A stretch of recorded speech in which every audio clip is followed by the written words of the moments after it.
বর্ধমানের সভা থেকে ভার্চুয়াল পদ্ধতিতে পশ্চিম মেদিনীপুর জেলার ঘাটালের 5টি ব্লকের মোট 177 জনের হাতে পাট্টা তুলে দিলেন মুখ্যমন্ত্রী মমতা বন্দ্যোপাধ্যায়। প্রসঙ্গত প্রান্তিক শ্রেণীর মানুষদের দীর্ঘদিন ধরে জমি সংক্রান্ত সমস্যা চলছিল, এর থেকে মুক্তির উপায় খুঁজতে একাধিকবার তারা প্রশাসনের দ্বারস্থ হন। সেই আর্জি মেনে আজ পাট্টা দেওয়া হলো তাদের হাতে।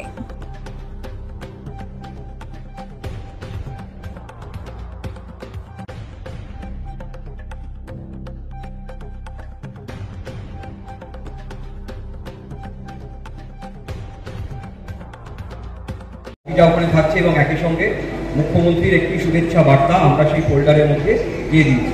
এই পাট্টাটি স্যার আগে তুলে দিয়েছেন আপনাদের। এই পাট্টাটি যদি কোনোভাবে দখলের সমস্যা হয় তাহলে সঙ্গে সঙ্গে ডিলার অফিসে যোগাযোগ করবেন, কেননা পাট্টা জমি কেউ দখল করতে পারে না, তাহলে পুলিশ দিয়ে তাকে দখল দিতে হবে।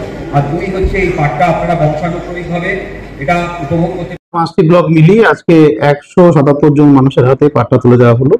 এর মধ্যে টোটাল পাট্টার সংখ্যা 103, জয়েন্ট বেনিফিশিয়ারি মিলে 177 এবং ফরেস্ট পাট্টা আছে 6টি এবং সাধারণ পাট্টা 97টি। এই মোট এই পাট্টা যারা এসেছেন আজকের এই পাট্টা বিলি প্রোগ্রামে তাদের সবাইকে আমি ধন্যবাদ জানাচ্ছি। মাননীয় মুখ্যমন্ত্রী মহাশয় আমাদের সঙ্গে ভার্চুয়ালি ছিলেন আজকের এই অনুষ্ঠানে। আমরা ওনার উপস্থিতিতেই এই পাট্টাগুলি বিলি করলাম। কবে আবেদন করেছিল?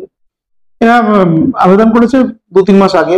তারপর আমাদের প্রসেস থাকে, বিওএস মিটিং থাকে একটা ব্লকে, বনভূমি স্থায়ী সমিতি, সেই মিটিং এ পাস হয়, তারপর আমাদের কাছে এলে আমরা ইনকোয়ারি করে দেখে পাট্টা ইস্যু করি।